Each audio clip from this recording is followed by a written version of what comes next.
Can your homeschooler solve this equation? Well, if they're taking Algebra 1, Algebra 2, or pre-calculus and struggle with this problem, well, you may want to consider changing your homeschool math curriculum. Let's take a look at the equation. We have x squared minus 2x is equal to 0.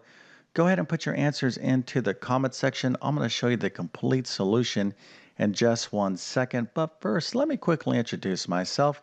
My name is John, and I have been teaching middle and high school math for decades. And if you need help homeschooling mathematics, come on over to my site, tcmathacademy.com. I have a complete, comprehensive homeschool math program. You can find links to all of this in the description. But let's go ahead and get into this problem. X squared minus 2x is equal to 0. This is something that anyone taking algebra should be able to solve quite easily. Okay, so once again, here is our problem.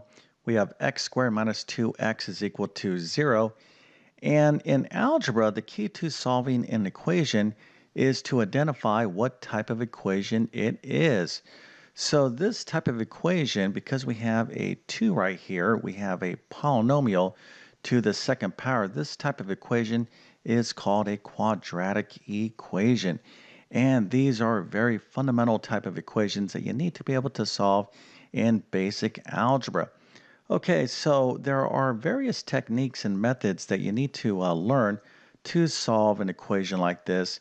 So the way I'm going to solve it could be different than the way maybe someone else will solve it. But really, there's only one direct, easy way to solve this particular equation.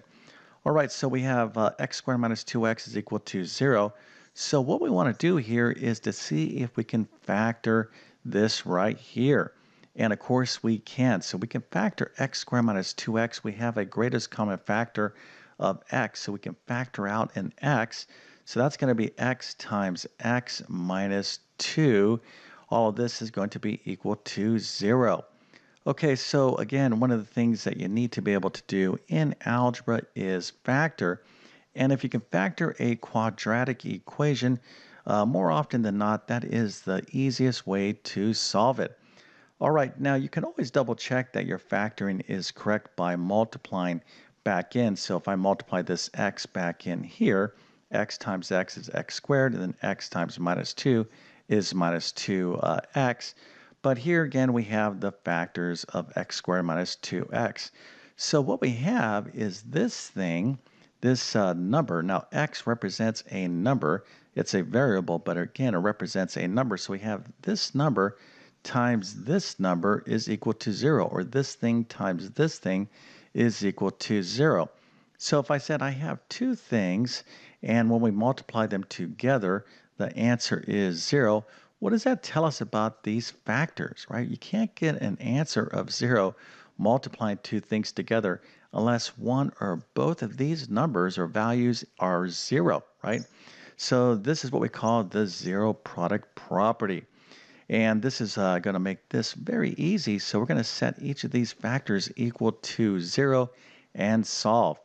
Okay, so x is equal to 0 and x minus 2 is equal to 0.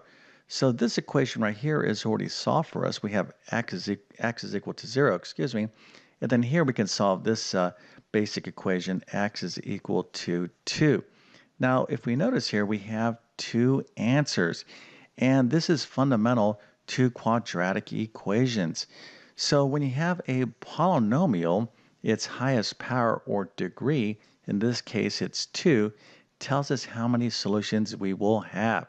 So a quadratic equation will always have two solutions, and of course we have them right here. X is equal to 0 and x is equal to 2.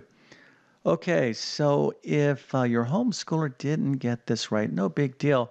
Just use this as feedback. But I would say if anyone is in Algebra 2 or beyond and had a tough time with this problem, well, that is pretty good indication that you really do need to consider either reviewing quadratic equations in your current program or maybe switching to another program. But either way, I am here to help. So I have a ton of videos on my YouTube channel on quadratic equations, algebra, geometry, and pretty much all levels of mathematics. But if you are serious about finding a very comprehensive and detailed math program for your homeschooler, then make sure to check out my full homeschool math program. Again, you can find links to that in the description of this video. All right, so with all that being said, I definitely wish you all the best in your homeschooling adventures. Thank you for your time and have a great day.